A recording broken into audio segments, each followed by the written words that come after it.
Yeah, good evening to all the participants.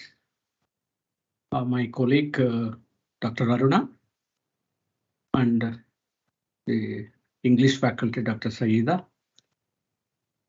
Uh, so today the topic given to me is institutional values and best practice as part of AQAR filing.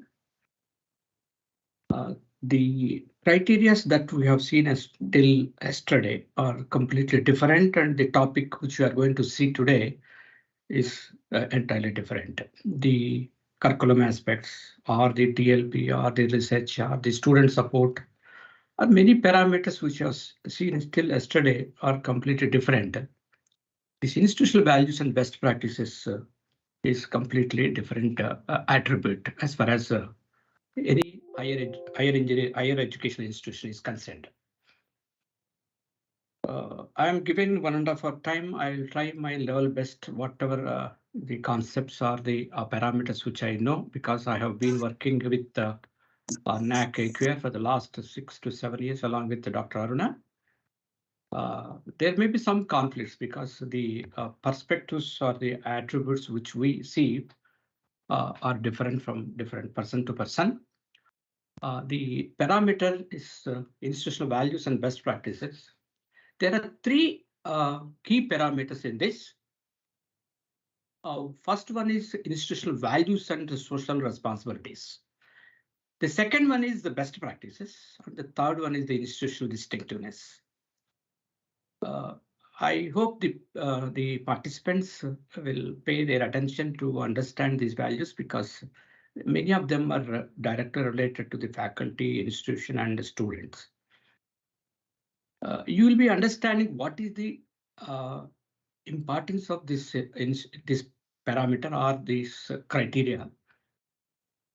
Once we go through the each and every parameter, you will be understanding. Of course, many of you might be already known about these parameters, but the way we present may be slightly different from others. Yes, let me tell you how it is completely different from others. We were talking about the institutional values and the social responsibility. The very first parameter is the subparameter is institutional values and social responsibility. So do you think that the students require only the knowledge and the skills? Don't you think that the other things like values are also as important as the academics? So everyone accepts that skill development is very crucial for the success of any student, especially to get a job. Obviously, in the absence of these values, definitely the skills will have less value. So why actually we need to talk about the values or the institutional values or the student values or ethics, something, etc. Why a complete parameter or key indicator or a criteria is given in a NAAC AQAR or NAAC? Why so much of importance is given for the values? Because especially in country like India, we will see multiple cultures, diversities in terms of what you call language or etc. It is very important to the students to imbibe the appropriate values in accordance with the social, cultural, economic, and environmental realities, especially at the local and national and universal levels. So whatever may be these diversities or whatever may be the cultural pluralities that exist in the country, we need to talk about, or there is a concern, a persistent concern for inculcating the core values among the student community, like truth or righteousness. These seeds, I think the students have been studying, or the values are already imbibed when they are in the schools. These seeds are already laid when they are studying school education. But now the time has come to reiterate or re-emphasize, even at higher education levels also, but at a different experience and opportunities. So that made us the NAAC assessment. In NAAC assessment, examines how these essential and desirable values are being inculcated. They have put a lot of emphasis on imbibing or talking about this, what you call values being inculcated among the students. So that is the main motto of this criteria 7, institutional values and social responsibility. There is a responsibility on the shoulders of management, students, faculty, and each and every stakeholder to imbibe the values among the students, especially. If you look at the very first one, institutional values and social responsibility, there are three key indicators, key parameters in criteria 7. First one is the institutional values and social responsibility. The second one is the best practice, and third one is, of course, institutional distinctiveness. How your institution is different from others in delivering the content or whatever may be the thing. So we will see separately about that criteria at last. But let us look at the first sub criteria or key indicator, institutional values and social responsibility. There are 11 sub parameters in first criteria. The first one is the gender equity. The second one is alternate sources of energy and energy conservation, waste management, water conservation, green campus initiatives, environment and energy audit, facilities for Divyanjan, inclusive environment, constitutional obligations, code of conduct for students, teachers, administrators, national and international community days, events and festivals. Whether the institution, what is the stand of institution in promoting all those things? If you look at all these key parameters, which are actually related to the values and the social responsibility, you should understand these parameters differently. So you may be looking at why actually these parameters are coming into picture as far as the quality is concerned. So the NAAC is always look at the quality procedures. But if you look at these things, you will see these concepts or parameters differently. So first, let us look at the gender equity. So what are the very first parameter in 7th criteria is 7.1 is what are the initiatives taken by the institution for promoting the gender equity. So he is asking us to highlight what are the curricular activities or co-curricular or extracurricular activities to promote the gender equity. So towards promoting these things, whether the institution has provided the safety and security for the women, both students and faculty, whether any counseling is being arranged for these girls or female girls or the faculty who are required for this counseling, the common rooms are provided or not, daycare center. Okay, so one parameter is actually the programs. The other way is to look at the facilities provided for the women.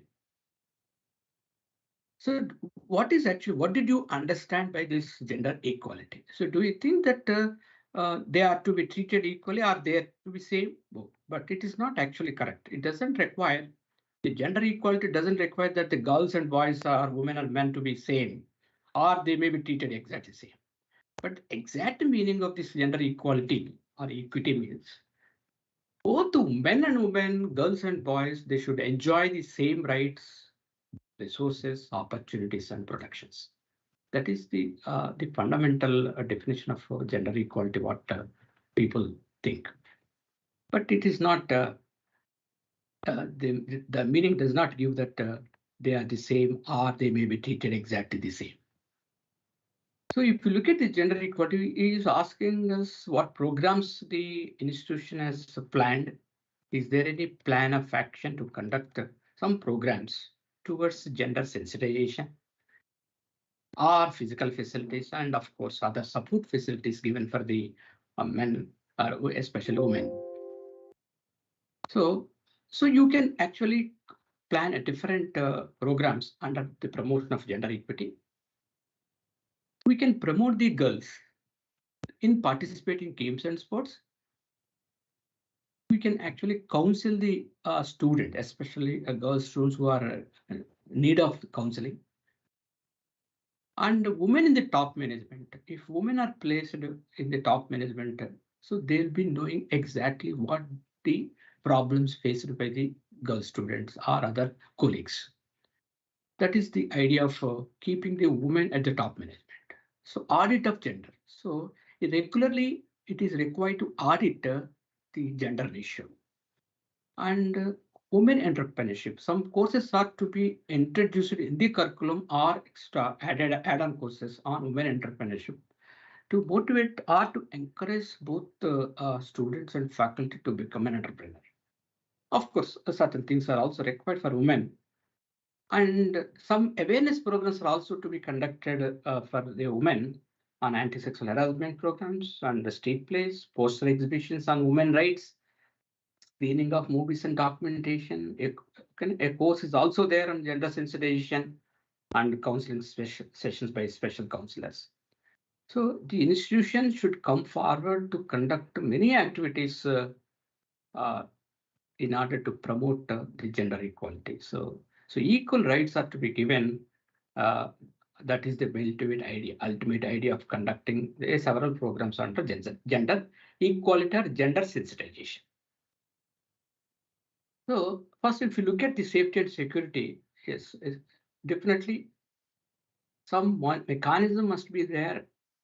Who is entering into the college or who is leaving the campus? Okay, surveillance mechanism must be there, even at the gate and also at the hostels or in the laboratory. There must be a mechanism.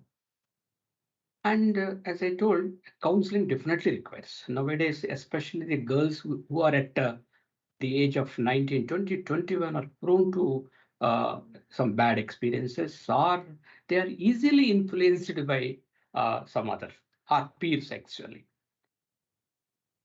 So they need a special counseling. So the primary motto behind this counseling is to address emotional, social, and behavioral needs of students. It is not academic counseling, that is different. So we call it as mentoring. There is a slight difference between the counseling and mentoring.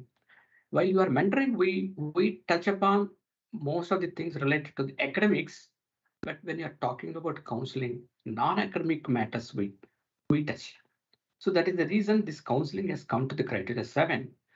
So a special counselor, when it is recruited in the organization, she takes care of addressing these problems, especially the girls whose problems cannot be told to their parents. So easily they can tell to this counselor. The counselor can address these problems. So and also to create a seamless and friendly environment to help each one of them with the different approaches.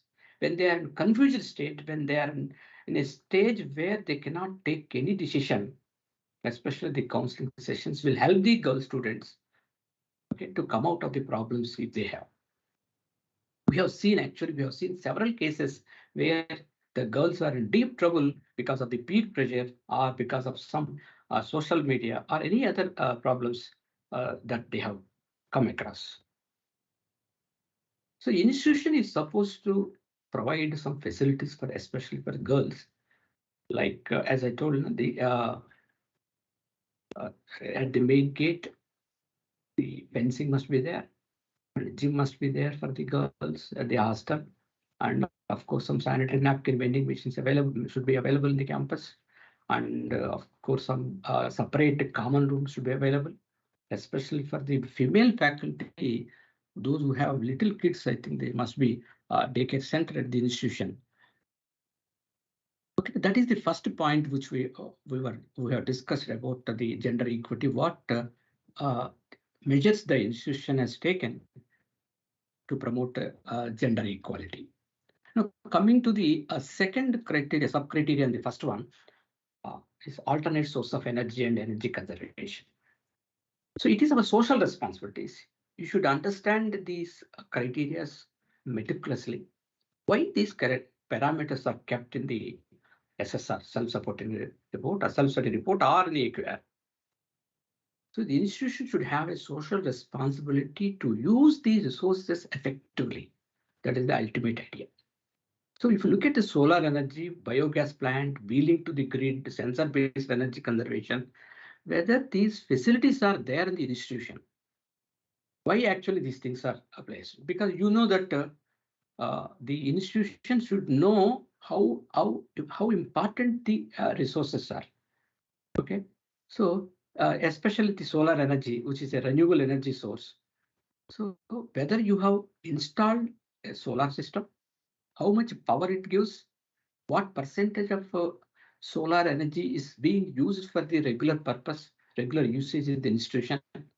Do you have a biogas plant, which is also a renewable energy source? And do you have what you call wheeling to the grid? Wheeling to the grid, I think many of you might be knowing about this wheeling to the grid. If you look at this, the solar panels which receives the energy from the sun, okay, which converts with electrical energy into the solar energy into electrical energy. Generally, this is in the form of DC. There is an inverter which converts from DC to AC, and the amount of energy used by your office or institution or house may be sufficient, may not be sufficient.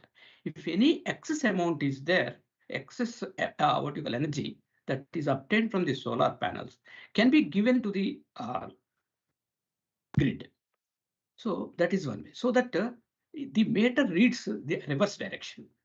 If you give, if any amount of energy is given back to the grid, so the energy meter will be rotated in the opposite direction. So that is actually it is to be, because simply if you install solar panel, it does not serve the purpose. That must be connected to the grid. And one more is sensor-based energy conservation. How important the energy usage is, you should understand. You, especially in institutions like engineering colleges, there are hundreds of classrooms and laboratories and faculty rooms. So we generally see many of the classrooms, even student is not there, the fans, tubeless still will be running. So there should be a mechanism to turn off the lights or fans when no one is there, even in the classrooms or laboratories or in the faculty rooms. If sensor-based energy conservation is placed, if a sensor is placed, okay, so whenever a person enters into the room or the classroom or the laboratory or the faculty room, automatically the lights or fans will start working. If no one is there, automatically that will be turned off. So energy saving is equivalent to energy generation. If you are able to save 1 rupee, it is equivalent to earning 1 rupee. Similarly, that is valid for the energy also. So energy, if you are able to save 1 unit, it is equivalent to generating 1 unit of energy. Am I correct? So whether your institution has installed such sensors in the classrooms or the laboratories or in the faculty rooms, so that energy conservation or the social responsibility consciousness is there for the faculty or the institution or the management. So this also should be known to the students, not only for, it's not meant for anyone. So whatever we are trying to present, when we are doing something, don't think that it is for some accreditation purpose, or it is for the society. It is for the society. If you are doing something, you should see the outcome of it. Okay, now coming to the 5th point in the energy, alternate energy. What is the percentage of bulbs, LED bulbs you are using in the institution? So many of you might be knowing about the different bulbs that we use. Maybe light emitting diode, LEDs we call it as. The second one is, can you tell me the second one, anyone? I'm not able to see. Can you tell me? Please unmute and tell me what is the second bulb? Are you there? That they don't have any mic access, sir. Shall I give the mic access to the audience, sir? Okay, yes. If they raise the hand, I think they can. Yes, sir. Yes, sir. They can raise their hand.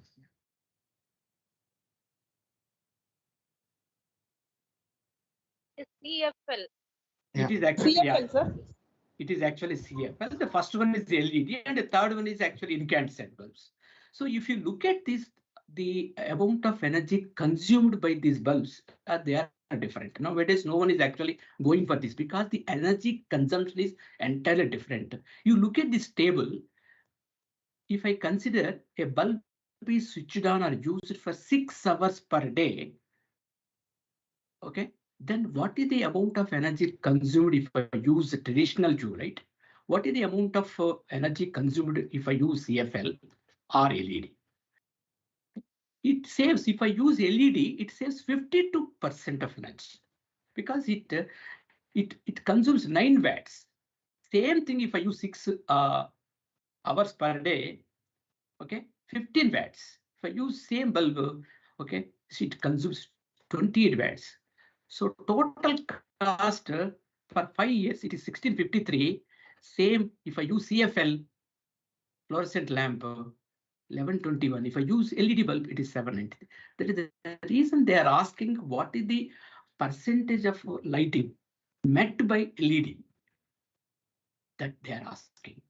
So you should see that most of the bulb lightings in your institution is met by LEDs. You need to, the time has come to replace your ordinary bulbs or your CFLs with LEDs. So that energy can be saved. Look at, if I consider only one bulb, look at how much money is saved for 5 years. This is only a sample, assuming that the cost of unit cost is 5 rupees. Of course, it varies if the unit price is changed. And the second one is power efficient equipment. Many of you are from engineering background. You should understand how important the energy is. Okay. The second point in this is talking about the power efficient equipment. What is actually, can you tell me what is actually power efficient equipment? Nowadays, when you buy any electrical appliances like your refrigerator or AC or fan, they come with can you tell me anyone who is actually moderator, madam? Prasad Reddy, na? Hello? No. So tell me, sir. Madam, ఇది ఎక్కువ వస్తుంది ఇది బాగా. 78%, sir. Okay. Audio is not clear. Okay, there is a problem with audio. Okay, so this data you need to understand thoroughly. Why actually this parameter is kept as a very important parameter in the energy conservation. So when you are installing the electrical appliance in the institution, see that almost all the lighting is met by your LED, so that most of the energy is saved. That is the idea. The second part is power efficient equipment. So how do you measure the efficiency of the equipment in terms of the power consumption? So in terms of the power consumption, the electrical appliance efficiency can be measured in terms of the stars. Yes, look at the stars. So when you buy any refrigerator, or it may be an AC, or it may be fan, so there it is mentioned like either it is a 3-star or 4-star or 5-star. So what is actually they indicate? It is average amount of electricity used by that equipment in a year. That is nothing but kilowatt hour per year.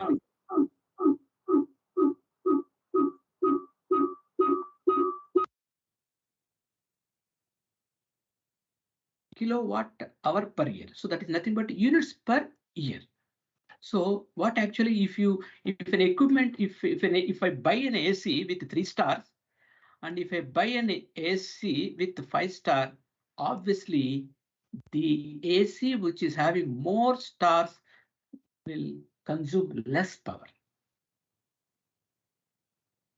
Okay, so if you look at this table will tell us, yes. Here also I took an example. If no, let us consider an AC of 1.5 ton, assuming that the price unit price is 2.5 rupees. Okay, I started with the 0 star, no star. So what is the cost per month? 709 rupees. Okay, if I buy an AC with 5-star, it consumes 503 rupees.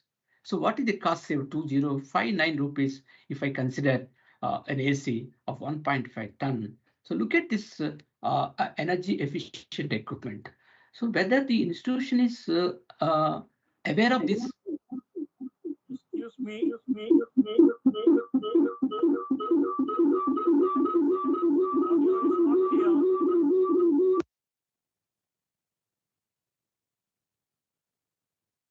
Madam, Aruna, madam.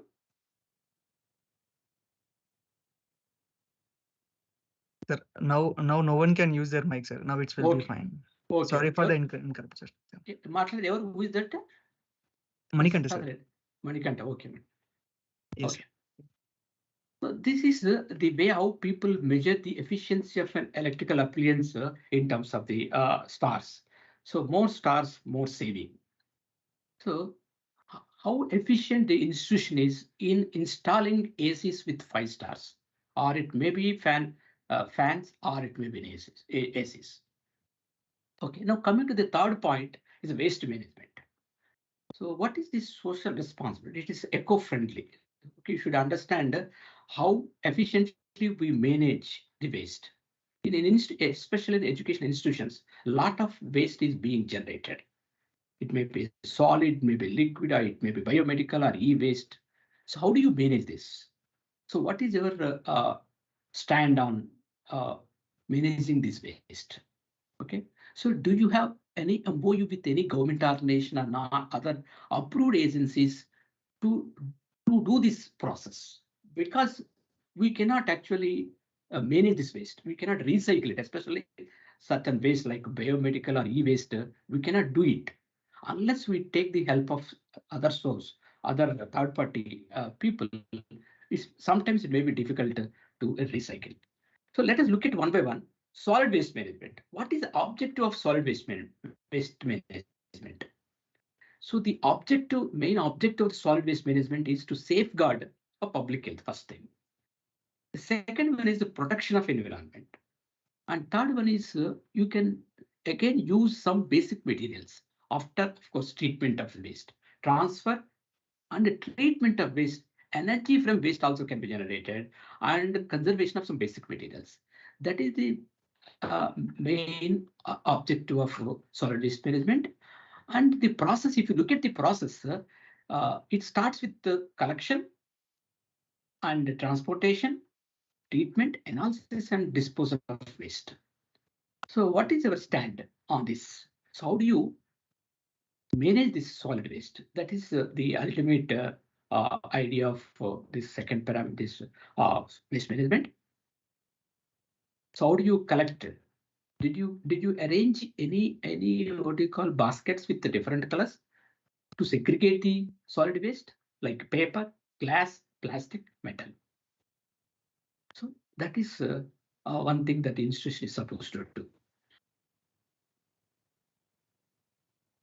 And liquid waste management.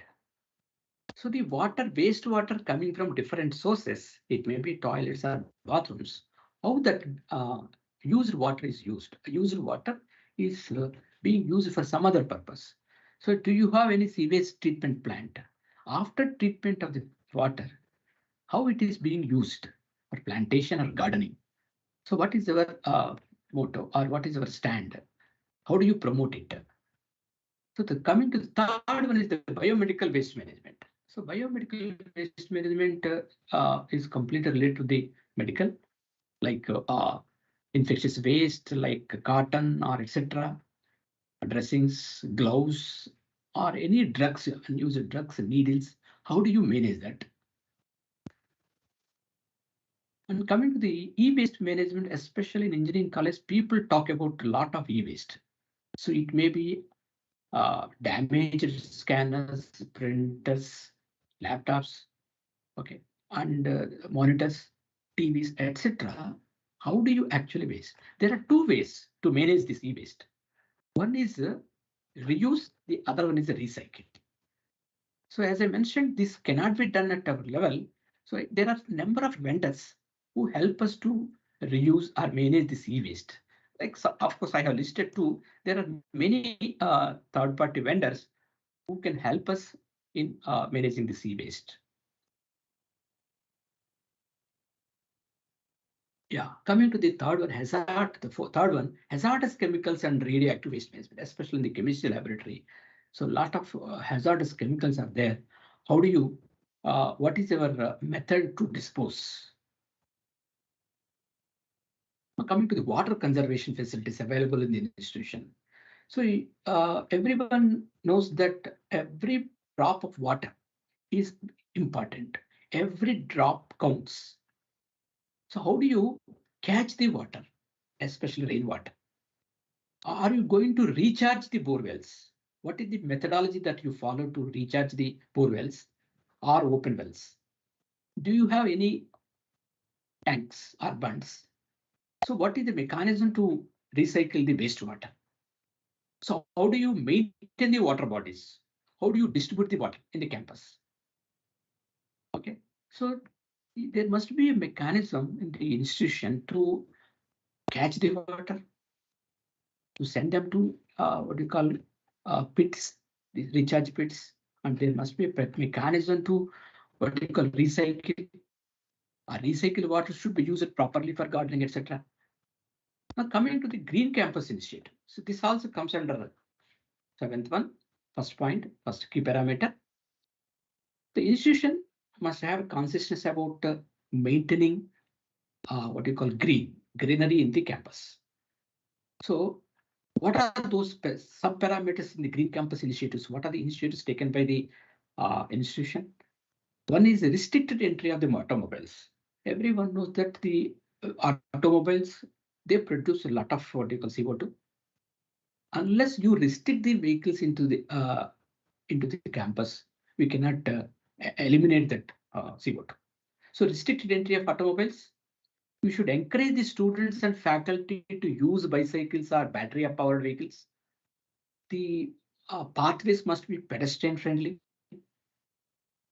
We should make it a policy that the plastic should not be used in the campus. And landscaping, of course, for greenery. So look at this. So especially some of the institutions, including Vardhaman, the vehicles are not allowed into the campus. They are supposed to keep the vehicles outside the campus. Whether it is a student or faculty, they are supposed to keep the vehicles outside. Restricted entry of vehicles. And use of bicycles. If you see our institution, of course, many institutions, of course. So a lot of cycles are placed here and there.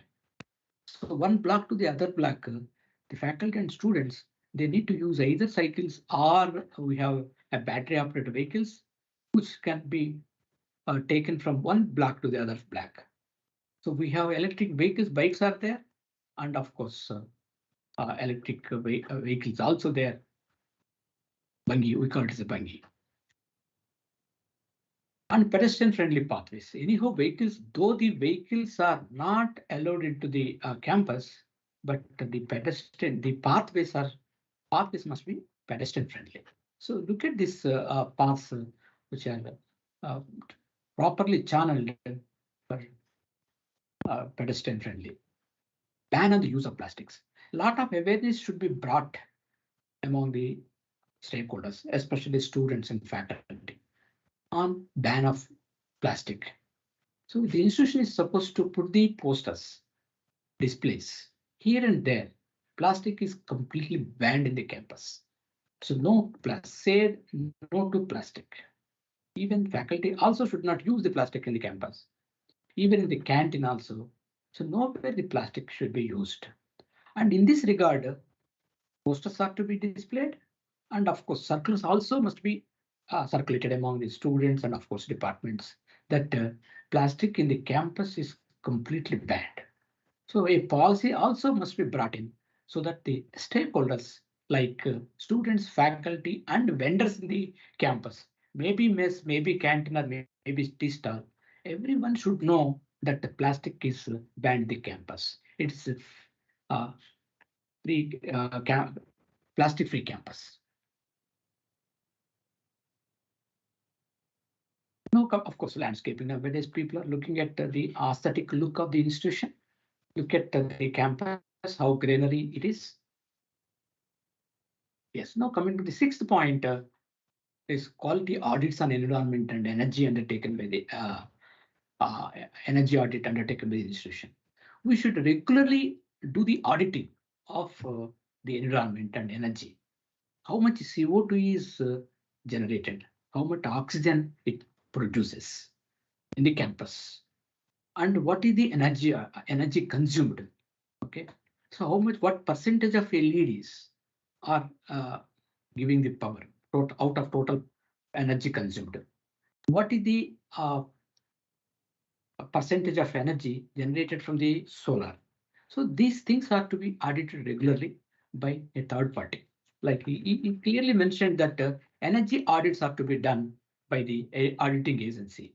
Since we cannot do it properly because they are professional, of course, though we have resources to do the auditing properly, but it is to be audited by an auditing agency.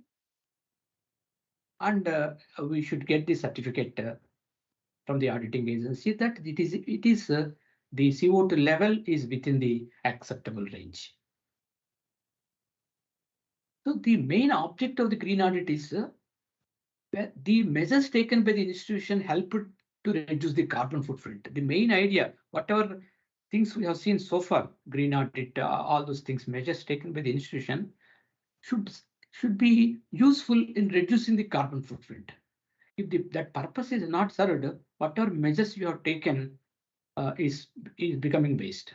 So the purpose of green audit is to assess whether the institution, the measures taken by the institution really help to reduce the carbon footprint or not. The second one is to assess whether the investments made in increasing the awareness among the students. We conduct number of awareness programs to the students and faculty on the use of electricity, biodiversity, environment, etc. Help the institution to achieve the required carbon dioxide emission and absorption in the campus. So that is the second objective of the green audit. And it is not simply for the sake of purpose, sake of filing, or for the sake of NAAC or AQAR. We should understand how much CO2 is being generated or oxygen is generated. So that is the main objective of the green audit. And to assess whether the non-academic activities of the institution support the collection, recovery, reuse, and recycling of solid waste that harm the environment. So otherwise, there is no use of doing all those waste management methods. Coming to the fourth objective of the green audit is the auditing agency should recommend what steps to be taken to improve the green campus status of the institution if it is not within the acceptable range. That is the main objective of the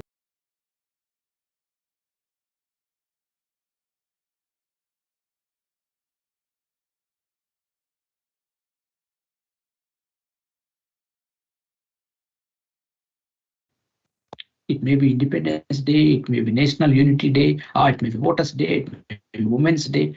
Okay. So International Yoga Day, of course, I have listed only some days, but you can list many other activities which the institution is supposed to celebrate, organize, so that this generation of students will be knowing the power or the sacrifices that the great leaders have done. What is the importance of those days? That is about the 11 points in the first key parameter, that is institutional values and social responsibility. What is the role of the institution? Maintaining the gender sensitivity, energy auditing, it is provided for the Divyang, etc., etc. Now coming to the second parameter in the seventh one is best practices, which you need to understand clearly. What do you say, or when do you say a practice is a best? Just like that, if I introduce a practice this year, I cannot say that is a best practice unless you see the success of a success of a practice. You cannot name it as a best. You can show some evidences. You can show some positive impact by evolving that practice. So simply this year, if you implement, I cannot name it as a best practice. So try to understand this. Any practice or practices that institution has internally evolved and used during the last few years, leading to positive impact on regular functioning of the institution, can be identified as a best practice. It need not be given by or prescribed by any authority. Your university or your AICT or UGC will not tell, may not tell this is the practice that you need to follow. So it can be prescribed by you whenever you start evolving that or implementing this. If you see positive results, if you see the success, if you're able to show this what you call success, then you can name it as a best practice. Once it becomes a best practice, next year onwards, don't call it as a best practice. It becomes a normal practice, a regular practice. So that is the reason every year you need to come up with a new practice, which you have to wait and see whether it is good best practice or not. So sometimes the practice that you evolved may not give a positive impact. You have to wait for the results. So then only you can say it is a best practice. So whenever you see a positive impact on the regular functioning of the institution, then only you can call it as a best practice. So it could be intent, it can be teaching learning, or it can be office practice, or it can be maintenance, or it can be upkeep of things, or dealing with the human beings, or money matters. So there is no specific area where you need to identify the best practice. It can be any one of these areas. By adopting this practice, has resolved the difficulty or has brought in greater ease in working in that aspect. So when you implement this, there should be some difficulty must be resolved. Then only I can say it is a best practice. Okay, so the best practice can be, as I mentioned, it can be academic, or it can be administrative or organizational aspects of institutional functioning. So best practices are relevant within the institutional context and may pertain to any one of these three. It's up to you to come up with a practice which will give a positive impact or which will give a success for the institution. What could be the best practice? It can be any one of these things. I have listed only a few practices. So your institution may come up with a different practice. So why I call these as best practices? We have seen, or some of the institutions have seen, the evidence for success. I should say that we have a separate competency development cell. That cell is only meant for training the students to build up the competencies. We have seen the success. We have seen the positive impact of following that practice. Campus radio. Some institutions, they follow campus radio. And some institutions, effective mentoring and innovative pedagogy. So regular way of teaching is not being used. They use different methods in delivering the content. So some institutions, they follow EPICS. EPICS is actually engineering projects in community service and social innovation. You are trying to give a solution for the societal problems. That may be a best practice. And you can encourage your students to come up with startups from second year itself through innovation cell, or it can be a best practice. You can train the faculty who joined very recently based on the need. That can be a best practice. And departments can also be assessed through some parameters based on some key parameters. That can also be best practice. And you can pay some incentives to the faculty for publications to motivate, to encourage the faculty towards research. That can also be best practice. And making the students, especially first year and second year students, to take up NPTEL courses. You make it as mandatory. So whether it is a part of the curriculum or not. So definitely it is going to be good practice, no doubt. You can see the positive impact. If you're able to make all the students to register for NPTEL courses, definitely it is going to be one of the best practices. And recording 2 to 5 minutes video on a particular concept and releasing to the students, it can be a best practice because the students don't have patience to listen if you push half an hour or 1 hour lecture. The lecture should be as compact as possible, maybe 2 minutes, maybe 5 minutes. If you push it, that of course, that can also be a best practice. Giving a coaching to the competitive examinations beyond the college hours. Okay, So that can also be a best practice. But the implementing problems may be there. That is the reason if you look at the template or format given by the NAAC for best practice, definitely when you are trying to follow, implement these practices, you will come across some problems. What are those problems? How did you overcome? He is asking, of course. Next slide, I will show you that also. So adopting 5 academically weak students, it's very easy to guide or mentor or counsel the student is good. Anyone can do it. So are you able to adopt 5 academically weak students or slow learners, and you take it as a challenge and make them placed by the time they come out? That is also going to be a best practice. These are certain things which I have named, but there is no limit. But as I mentioned, when you wanted to name a practice as a best practice, yes, positive impact should be there on the functioning of the institution. Okay, so this is actually format given by the NAAC to submit the best practice. What is the title of the practice? What is the objective of the practice? What made you to implement this? That is the context. How do you implement it? What is the practice? What is the evidence of success? As I told you now, if you are claiming this practice as a best, definitely you should show the success. Provide the evidence of success, such as the performance against targets, so benchmarks, reviews, results. What do these results indicate? Okay, so these things are to be shown clearly. Then only you can claim it as a best.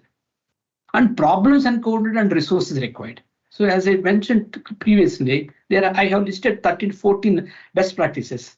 Definitely some problems will come when you start implementing this. So what are those problems? How did you overcome those practices? He's asking. Problems encoded. And what are the resources required? Suppose if you ask the students to stay back after 5 o'clock to give, suppose you are ready to give training or counseling or coaching for competitive examinations. So will they stay? What problems really you will encounter? Is the institution going to arrange buses after 4 o'clock? So are faculty ready to stay back? So certain problems will be there. And what are the resources required? What problems are encountered by the institution? How did you come up to? How did you overcome those problems? He's asking. So definitely, any institution which implement best practice, any best practices which gives the outcome, positive impact, definitely that is going to be very good. Because I have seen several institutions where the outcomes, positive outcomes have come from the best practices. Okay, so there your innovation comes into picture. So when you are trying to follow other institutions, so you don't find any difference. You should find a different thing. So now coming to the last parameter is institutional distinctiveness. So what is very important, especially for the NAAC, how your institution is different. What attributes? Look at this. Every institution would like to be recognized for certain of its attributes which make it distinct or one of its kind. So look at this. Look at this. He is distinct.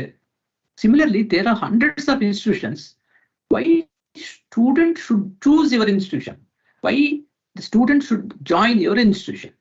How different you are from others? In what way you are distinct from others?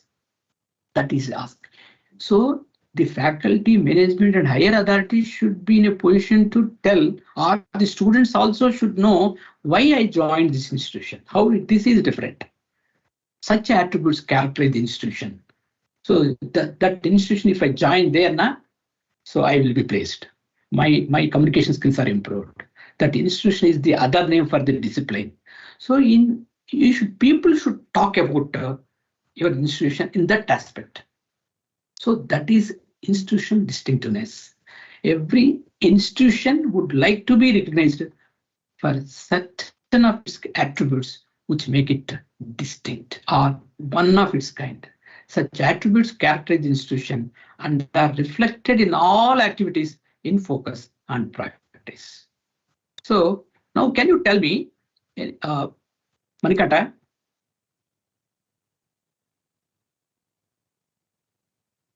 Sir, please. So I ask you one by one. Can you ask them to unmute their mics and respond? Can you tell me in what way your institute can be distinctive? Can you tell one method you wanted to make your institution distinctive? You tell me one thing. Anyone? Raise your hands and so that your mic will be. Sir, good evening, sir. Good evening. Sir, it may be about how we have a cordial relation with our alumni. That can be. Okay, yes. Very good. So you want it to be a distinctive when you are trying to have interaction, cordial relationship with the alumni who passed out. Okay, okay, very good. So please. Manikanta, mute change. Okay, next, anyone? Very good.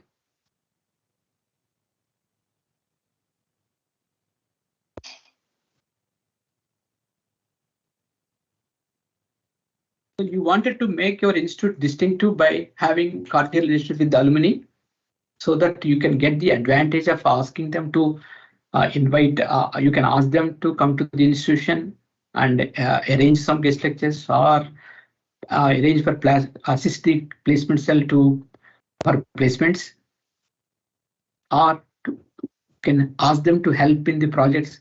There are number of ways from alumni. There are number of ways we can get the benefits from the alumni, especially. Anyone?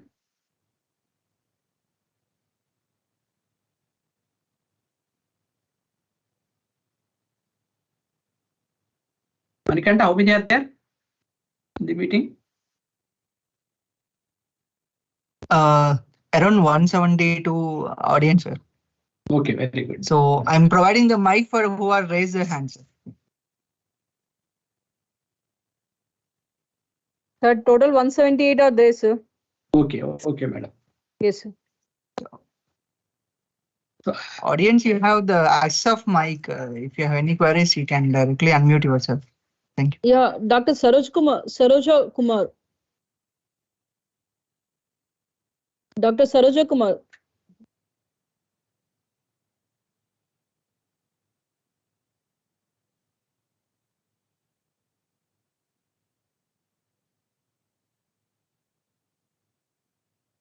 Okay. So now you see, some of the things which I have listed here, it can be distinctive, of course. I thought some people will respond for it. Okay. Now look at this. Yes. Anyone is ready? Have you understood what is meant by distinctive?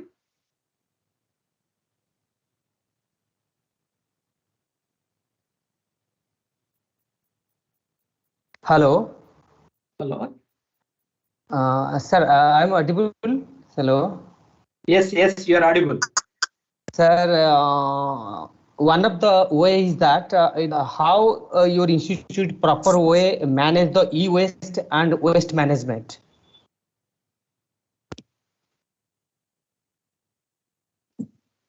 Hello. Madam, are you able to understand what is asking?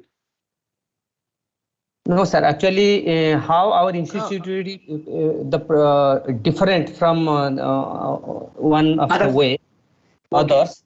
One of the approach is that how efficiently, how better way we manage the e-waste and e-waste management.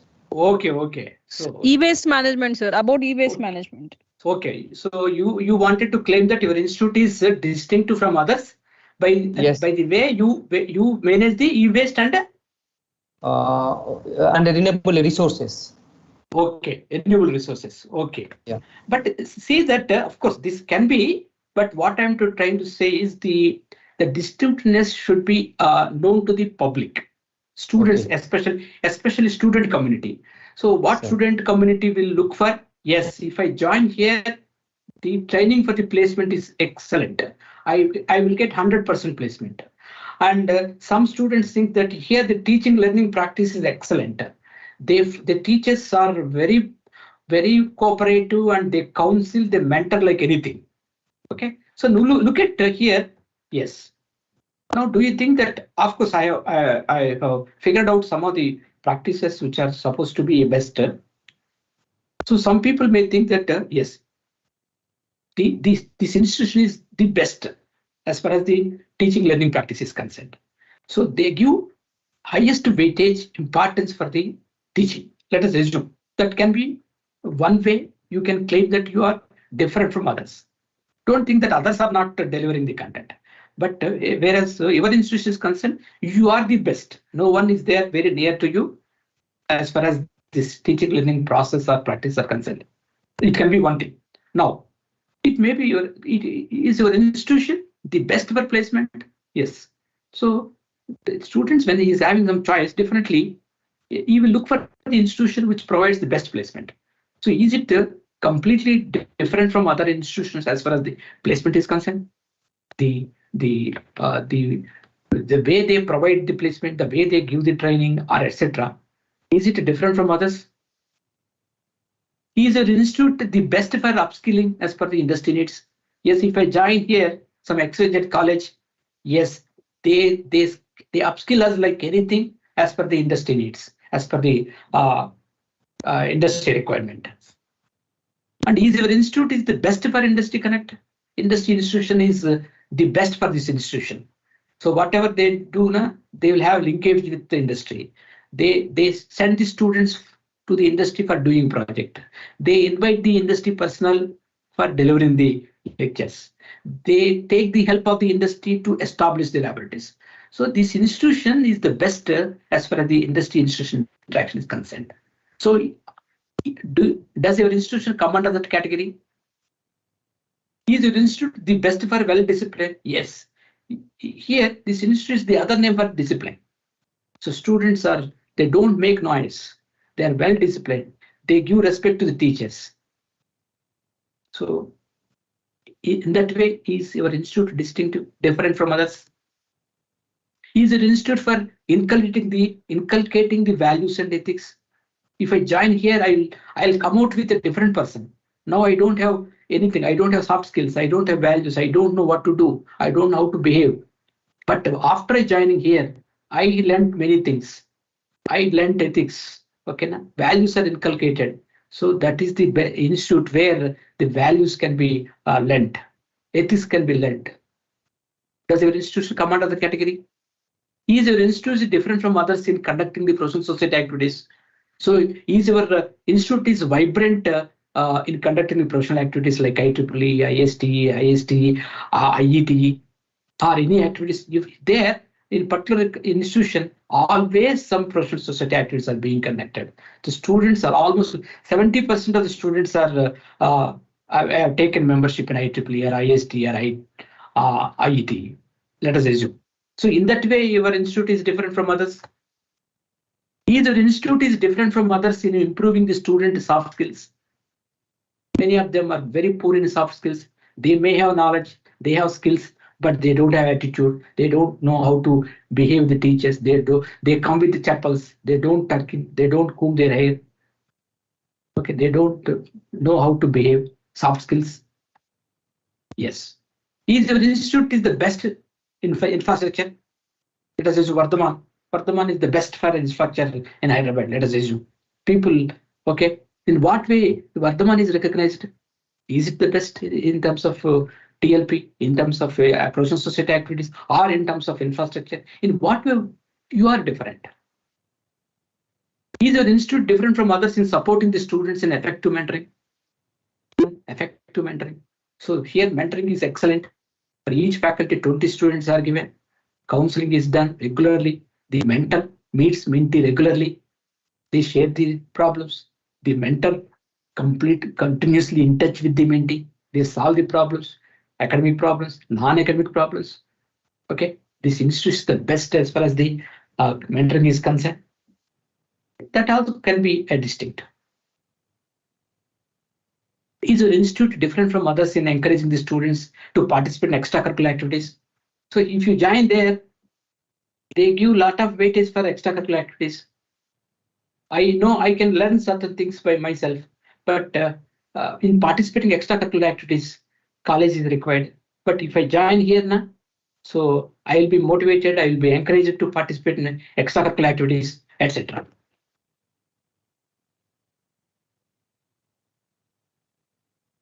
One minute, madam.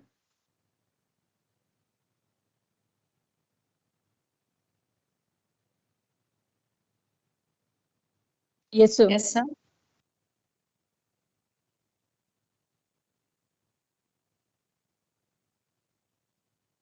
First.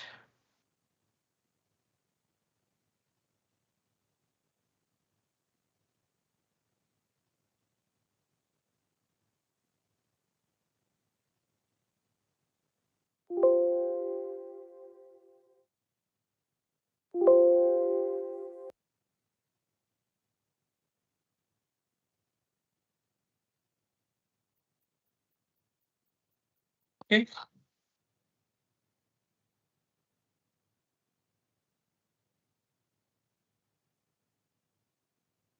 Yes, that's all. Madam, Good evening, sir. good evening. Ours is a women's college from Vijayawada, sir. And our college is distinctive in a unique manner. We are showing our distinction in distinctiveness in cultural activities, sir. So that last one, yeah, cultural extracurricular activities. Yeah, no distinctiveness, sir. We are distinctive in. We are showing distinctiveness in cultural activities, sir. Okay. Our students participate in inter-university and regional and national levels and won several prizes, sir. Even at the state level, we got Golden Nandi for one act play, sir. Very good, very good, madam. Folk orchestra. So many students are there in cultural team, and each student is capable of playing local instruments, sir. Musical instrument in folk orchestra.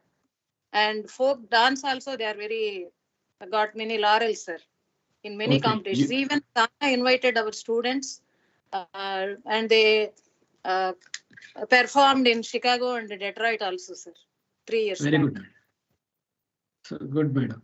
So that is the uniqueness of your institution. What is the name of your institution, madam? Sri Durga Malleswara Siddhartha Mahila Kalasala Vijayawada, sir. Okay. Vijayawada. Siddhartha Mahila Kalasala. Thank you, sir. Is it degree college or engineering college, madam? Degree. It is degree college, sir. Okay, madam. Okay, sir. So yeah, the uniqueness or the distinctiveness can be any one of the parameters that may not be in the list. I have listed only some few parameters. It can be any thing which you can claim as a uniqueness. Sir, one more query, sir. Dr. B. Swati, ma'am.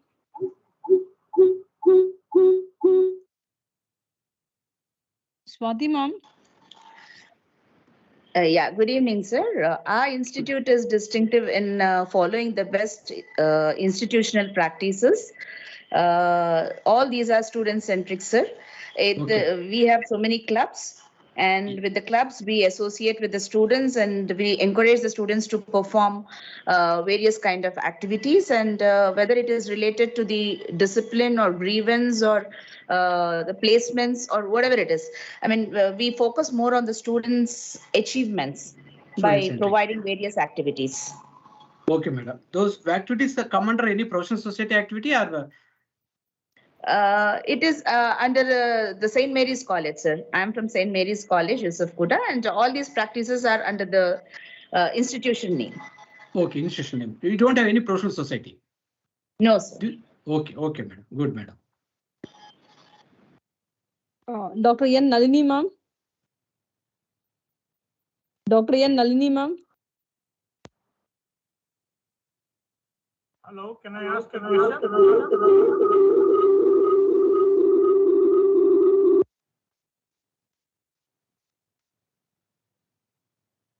Yes. Yes, please, sir.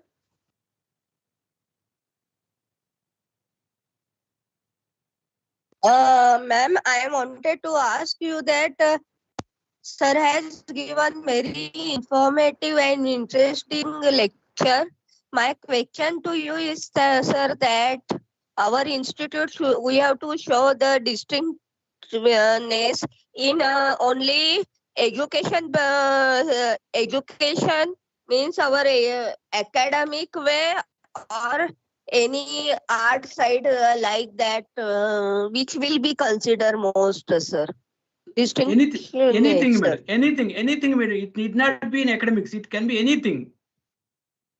So your uniqueness or distinctiveness can be anything which should be useful to the student. It is like branding, how the institution is known to others. Okay. So, and what about teachers, sir? Not only student and distinctiveness of teachers also consider, sir. Lot of PhD students like that, sir. PhD teachers. Okay, last time, madam, Aruna, madam. Hello, good evening. Good evening. Sir, I just have a dear participants, please, if anyone is asking, please others mute yourself. Okay, madam is Can you, asking. sir? Yeah, yes, madam. You are saying that your faculty are excellent. So because many faculty are with PhD qualification. Am I correct? Rates. Yeah, many faculty. What So percentage? What percentage of faculty are with the doctorate degree, madam? No, sir. I'm just asking you here. Our government polytechnic is there. So Okay. maximum we are having 4 persons are there for doctorate, and one is going for postdoctorate, sir. Okay. Madam, you can claim, you suppose if the faculty are well qualified, that can also be claimed, because well qualified faculty can be a unique, because in polytechnics no other institution should have that many number of doctorates. If you wanted to claim that as your uniqueness, you can brand it as so and so polytechnic is having excellent well qualified faculty, having 70% of the faculty are with the PhD degree, or 10% of the faculty, because generally in polytechnics faculty may not have doctorates, but your institution is saying that. Am I correct? Yeah, and sir, we in government we are getting weightage of that also. Yes, madam. Yes, definitely the weightage will be there for the doctorates. But I don't know for polytechnic what is the process for NAAC. I don't know. No, sir. They are asking, sir. They are giving us. Okay, sir. Thank you. Okay, madam. Good evening, sir. Good evening, madam. Sir, I just wanted to ask if our college is organizing annual fest management, and we are saying that we are encouraging our students to be great managers. So can they be named as best practices? It can be a best practice. It may not be distinctiveness, but it can be a best practice. But as I mentioned, if you wanted to say some practice as the best practice, see that some success must be there. You should show some evidence for success. By following that practice, can you show any success? This many number of students are placed because of by encouraging the students in participating various activities. So that. Sorry to interrupt. If we claim that we have made a good manager, like if they are placed somewhere and they have been awarded with the best managers or something. Okay. So, sure, you can claim it as a best practice, because you are able to show that as some success is also there. Some students are placed, they became managers, they got placed. But that process, what is the process that you followed? There must be some written policy procedure to encourage the students. So that is a practice, So a written practice. then it becomes just like that. If you say that we encourage the students to participate in extracurricular activities, they got placement, they became managers. You cannot say. You start evolving a practice. You look for 3 to 4 years, see the result. If the outcome is there, if positive impact is there, then you can claim it as a best practice. Okay, sir. Thank you so much. Okay, madam.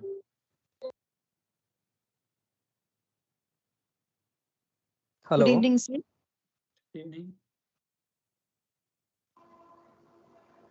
Hello. Hello. Sir, actually, in our Vardhaman college, every year arrange the parent-teacher meeting discussion regarding the students' result, academic study, everything. Is it considered that academic institutional practice for the development of the student? That things we consider? Okay, so parent-teacher meeting is actually a regular practice. Every institution does. It is not actually a different one. It is not distinctive. It is not unique. It is not a best practice. It is practice that once upon a time it might be a best practice, but after some time that best practice becomes a normal practice. Parent-teacher meeting is being held, conducted regularly by any institution. It's mandatory. When it is made mandatory, why we cannot claim it as a best practice? Of course, outcome will be there. Outcome will be there, success will be there, but it has been there in not only Vardhaman, but many institutions are following that. So we cannot claim it as a best practice. Okay, sir. Okay, sir. Thank you, sir.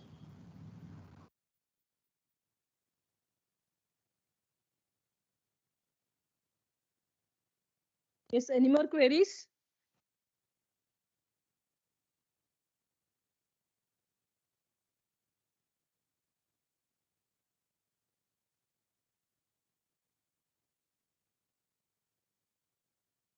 Yes, madam.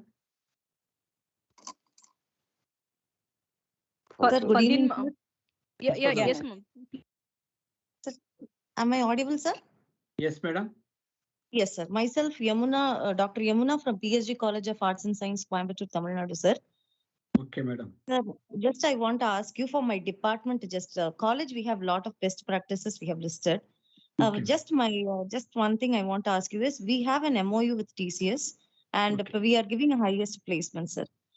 Here, I have mentioned the alumni contribution is best practices of our department. Okay, Whether madam. it can be considered, or we can mention the MOU's upskilling skills is the best practices. Okay, So madam. which would be the best one to show it as a unique one, sir? Okay, madam. See, you have mentioned 2 things, madam. Yes. Out of these 2 things, I think you need to show at least 2 best practices per year. Every year you need to show 2 best practices. Okay. If you are able to showcase the success, evidence of success. Fine. So you have taken an MOU with TCS for placements. Yes, in Coimbatore, many under arts and science colleges, you might have got more. You might have shown number of placements, because you have got an MOU with the TCS. That can be because of that MOU, because of that you got more placements. Now that can be shown as one of the practices, best practices. Okay, sir. Okay. That can be showcased first and then continues with the alumni contributions. Yes, like that. alumni contribution. Alumni contribution also same thing, but. Okay. But see that the outcome should be there. Outcome which Positive. higher, positive way we can show it. We can showcase, yes. Yes. Thank you so much, sir. Your presentation was so clear, very informative, sir. Out of the box hours, we do listen in Saturdays. It made us, we didn't move. It was very nice, sir. Thank you so much for arranging. Thank you. I was a student. I was alumni of Coimbatore Institute of Technology, Coimbatore, madam. Oh, nice to hear, sir. Thank you so much, sir. Nice to talk to you. Thank you. Okay, thank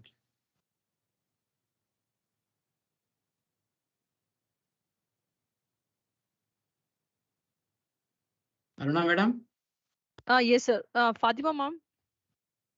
Yes, ma'am. Yeah, please proceed, ma'am. Yeah, thank you.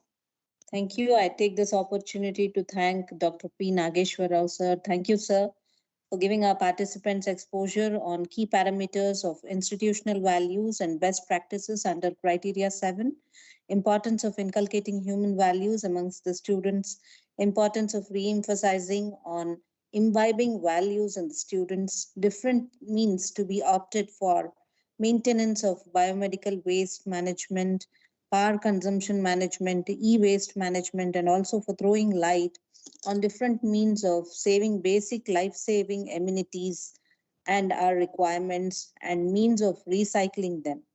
Importance of exposure on various aspects among the stakeholders. Thank you, sir, once again for promulgating our participants about the quality on audits on environment and energy undertaken by the institution. Importance of instilling social responsibility and cultural tolerance in students, helping them abide by the code of conduct, incorporating best practices for positive impact on the institution. I thank once again on behalf of our audience. Thank you so much. Now, as we have, you're most welcome, sir. As we have successfully come to an end of 6-day online national level workshop on effective filing of NAAC and AQAR streamlining institutional performance, I request Dr. JVR Ravindra sir, principal of our college, to join us, but due to some technical issues, he is unable to join us for our valedictory session. Dear audience, we are going to have valedictory session now. Fatima ma'am. Yes. Just a moment, ma'am. Before going to validity session, I would like to know the oral feedback. I'm requesting oral feedback from the participants.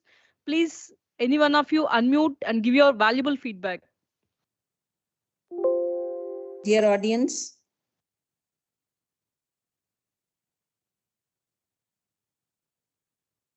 Or you may raise your hand. Whoever is willing to give a feedback may raise your hand. Yes. Dr. Krishna, Dr. Swati.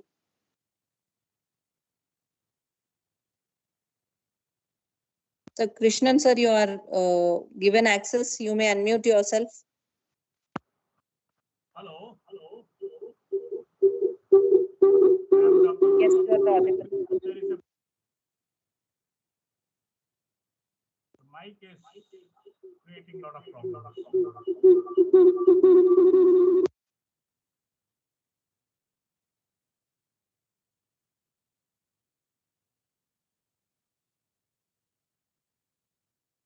Manikanta, what is the problem? Why that echo is coming? Can I give my feedback in writing? It is from the audience, sir. Actually, they have login with the 2 devices, then the issue will rise, sir. So better dear audience, please they keep only the single device and other device make as a mute. So the echo won't be accept. Okay. Hello. Hello. Hello. Hello.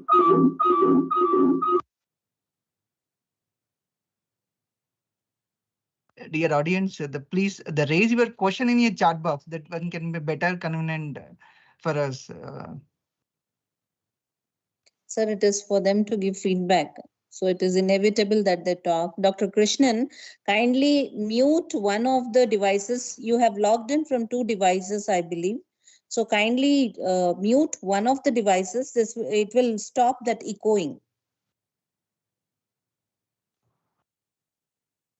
Dr. B. Swati is there. Yeah. Good evening, madam. It was really a pleasure listening to all these 6 days. I mean, we have been given such a good clarity about AQAR and all the 7 criteria. And also the suggestions helped us really, like what we can do to develop our score, to increase our score in the criteria mentioned in AQAR. And even the question and answer sessions, the learned faculty, whatever questions they post, they have given us more ideas, like what we can implement in our institution to get a better score and to present our institution at the best. So really, it was a very the sessions were very wonderful, and it was really a pleasure listening to all the 6 days. I really thank the organizers for conducting such a wonderful program. Thank you, ma'am.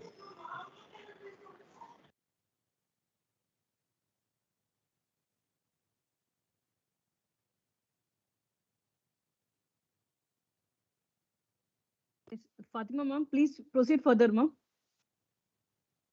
Okay, ma'am. There's one more audience. Bharati ji is there. Yeah, please, ma'am. Bharti, ma'am, please give your point. Good evening, ma'am. Actually, first, I would like to congratulate the Internal Quality Assurance Cell of Vardhaman College of Engineering for this wonderful 6-day online workshop and in enlightening everyone about how to file AQAR every year and what are the proofs that has to be submitted along with whatever documents we are giving. And all the speakers, definitely I have to thank them, because each and every session, they were so punctual. The session started so punctually, and the questions, whatever that is the audience, the questions has been put, it has been answered clearly. Thanks a lot, and congrats. Thank you, Swati madam and Bharti ma'am.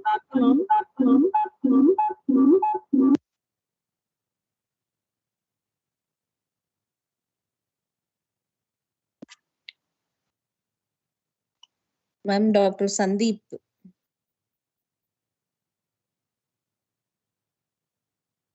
Hello. Yes, sir. Please, sir. Yeah. Good evening, ma'am. I'm Dr. Sandeep Wangekar from College of Engineering, Pandharpur, Maharashtra. Actually, whatever the sessions 6 days organized, they are very helpful, and all the points related to AQR they have covered. And all whatever questions asked, myself and my colleagues have participated and asked queries also. So all the doubts were cleared very nicely. What are the documents required as far as the AQR is concerned, and further how to increase the grading and marks in our final AQR will help in final SSR also. So all the sessions were very excellent, very informative, and I congratulate Vardhaman College IQAC for organizing this. Thank you very much, ma'am. Thank you, sir. Thank you so much.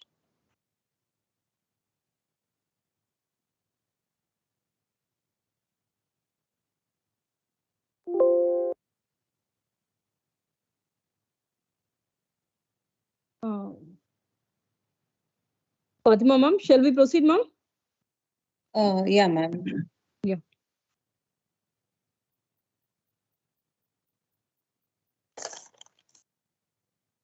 Dear all, we have successfully come to an end of the 6-day online workshop. I'm Saida Fatima. I deem it a privilege to propose vote of thanks on this occasion. First of all, I thank our management and our principal on behalf of all the participants and the organizing team.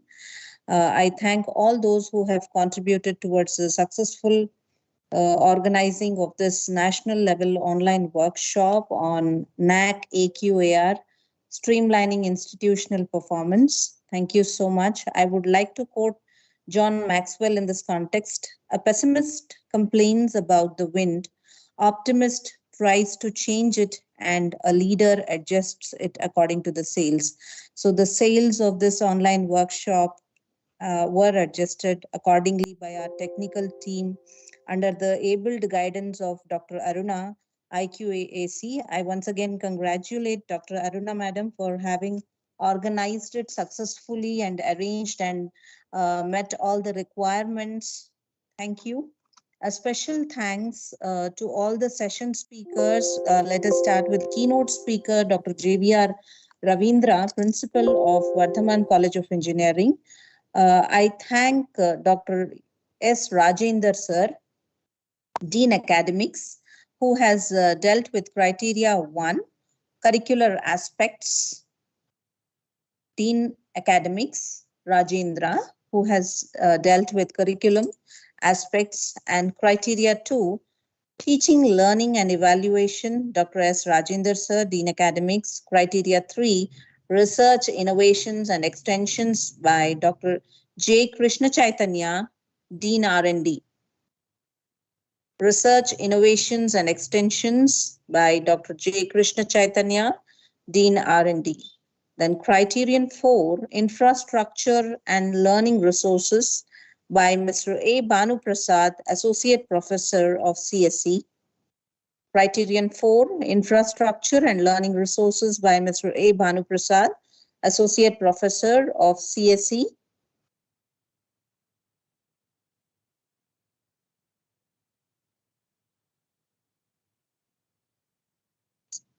Now, criteria 5, Student Support and Progression by Dr. Mohammad Asif, HOD Tripoli. Criterion 6, Governance, Leadership and Management by Dr. E.R. Aruna, Dean IQAC. Criterion 7, Institutional Values and Best Practices. Criterion 7, Institutional Practices, Best Practices, Dr. P. Nageshwar Rao, Dean Student Mentoring. Thank you so much. I thank all these resource persons for having organized this and making this event a great success. I would like to thank the technical team. I also would like to thank all our wonderful participants who had to bear with us at this point of time and who have joined and who have given us valuable feedback about our online workshop on NAAC AQAR in streamlining the institutional performance. Thank you so much. I thank one and all. Aruna ma'am.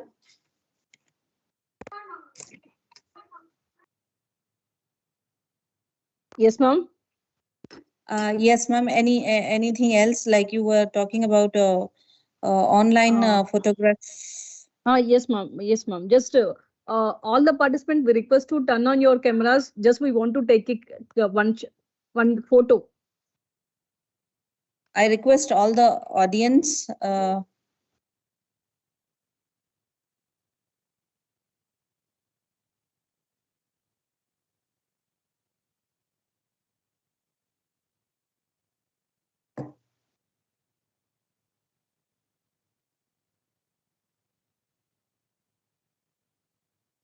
All the participants are requested to turn on your cameras. Just we want to have one photo.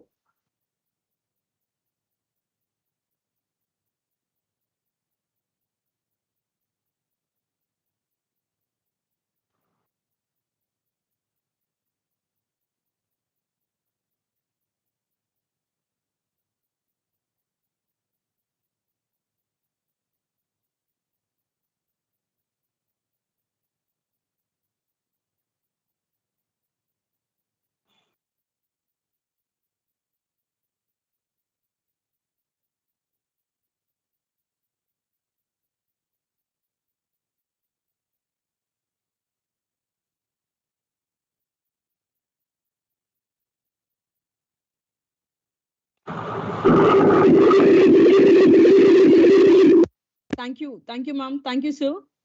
Over to Fatima, ma'am. Thank you.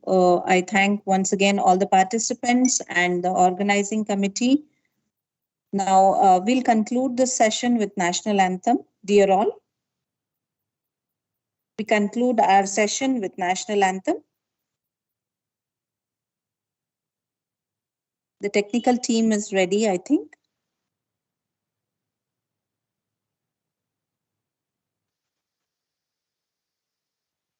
जनगण मन अधिनायक जय हे भारत भाग्य विधाता पंचगुजरात मराठा द्राविड उत्कल बंगा विंध्य हिमाचल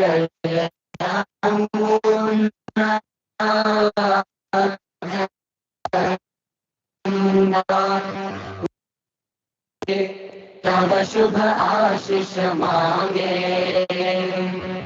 गाहे तब जय गाथा जन गण मंगलदायक जय हे भारत भाग्य विधाता जय हे जय हे जय हे जय जय जय जय हे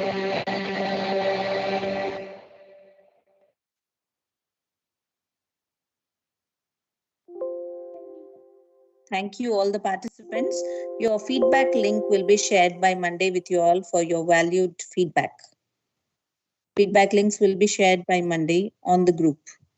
Thank you. Good night. Thank you, one and all. Have a great day. Good night.